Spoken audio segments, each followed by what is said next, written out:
Hello, and welcome back to Gunfighter Life. As always, I am your host, Michael Melito. First and foremost, I'm a Christian. I don't apologize for that. If this is your first time listening, this is a short episode on Better Know a Cartridge. We'll be talking about one topic today, a cartridge. Today, the 32 Winchester Special. I'm going to go into a quick bio, and then we'll roll into the topic. Again, God number one in my life, things that I've been blessed to do. Joined the Marine Corps at 17, a couple of combat tours in Iraq, urban warfare instructor for the Marine Corps. Also served in the United States Army, both full-time and part-time, National Guard. I also served with the LAPD, did a lot of years in law enforcement. I have been blessed to be the commander of a tactical team in a fairly large metropolitan area where our primary job was to stop active shooters. I've been blessed to be a state rifle and pistol champion more than once. FBI certified firearms instructor. Professional big game hunter and guide. Blessed be the Lord my rock, who trains my hands for war and my fingers for battle. With that, guys, let's get into today's episode. Today, we're going to be talking about a topic, a cartridge rather, that's pretty cool. It's the 32 Winchester Special.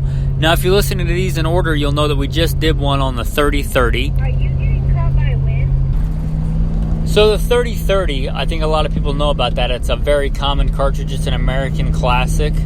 You may not know about the 32 Winchester Special. And I'm fairly familiar with it. It's got its followings. A lot of times in the Northeast.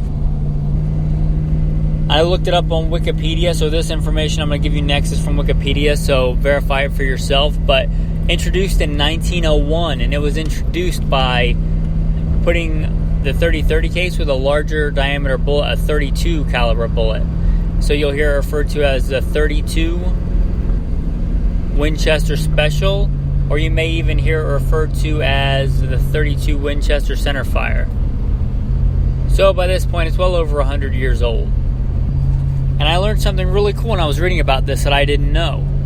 And that is that when Winchester introduced this in 1901, they reduced the twist rate in the rifling to help with fouling for people that wanted to load their own cast lead bullets and for people that wanted to reload using black powder.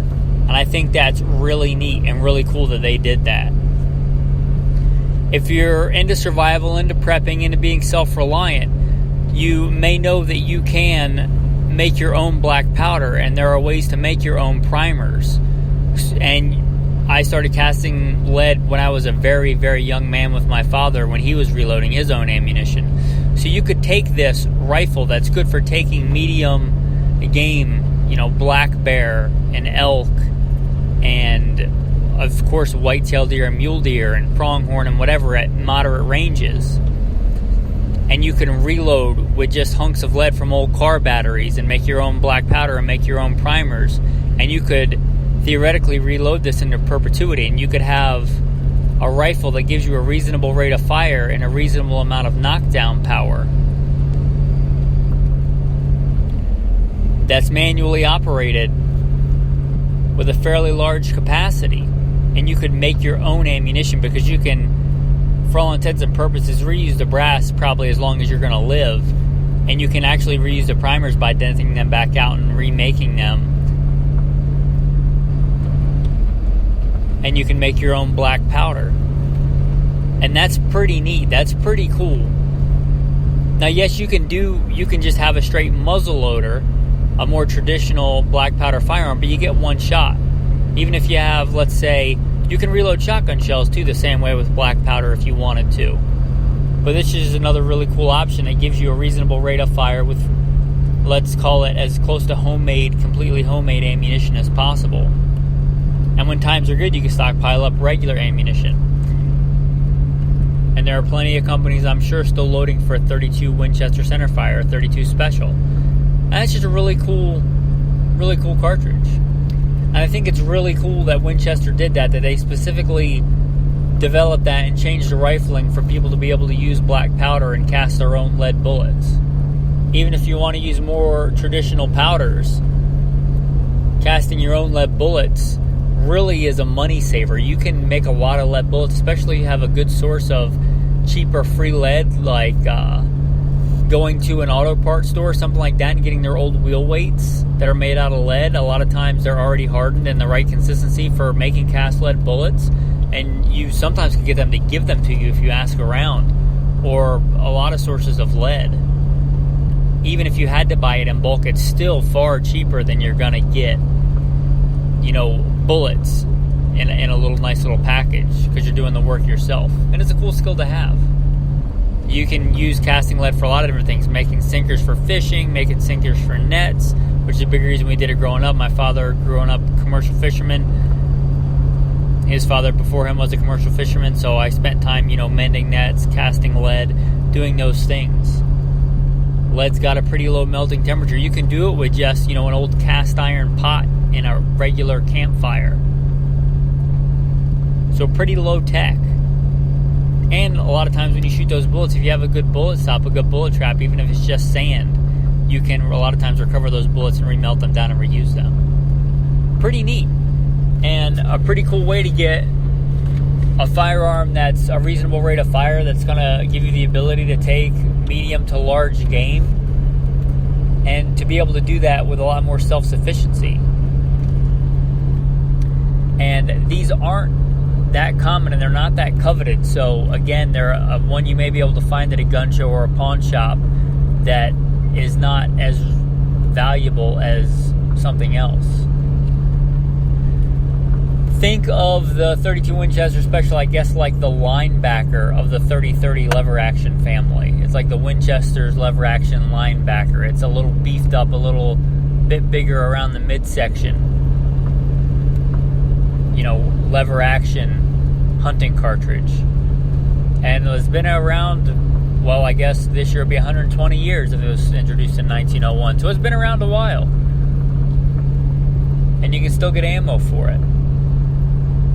So if you're looking for a round, just something different for hunting, something that's easy and forgiving for reloading, something that gives you a lot of flexibility, or something as a survivalist or a prepper that gives you a lot of cool different options, maybe check out the lever action 32 Winchester centerfire or 32 Special.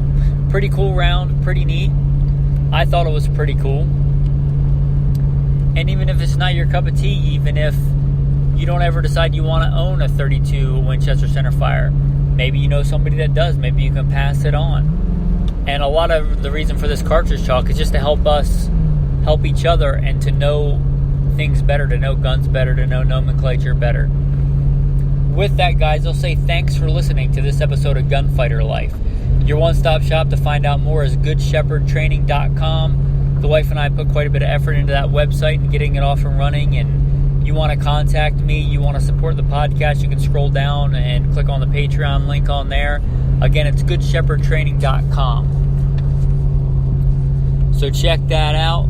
If you like this podcast, you may like a few others. You may like the Alpha Male podcast, where we talk about being an alpha male in today's society, in today's world. And if you care about the important stuff, you can check out Simple Man Sermons, the preachings of a simple man called by God to share the good news of Jesus Christ. All right, guys, with that, don't forget to like, subscribe, comment, scroll down whenever you see the stars. Hit a review if you like this. And like I said, consider supporting on Patreon, because these are free for you to listen to, and I like that, but they're not free to produce. We all know what a box of ammo costs nowadays. So if you would consider just giving $1, go to the website, goodshepherdtraining.com, scroll down to Patreon, consider supporting for $1. It does help. With that, guys, I'll say thanks and have a blessed day.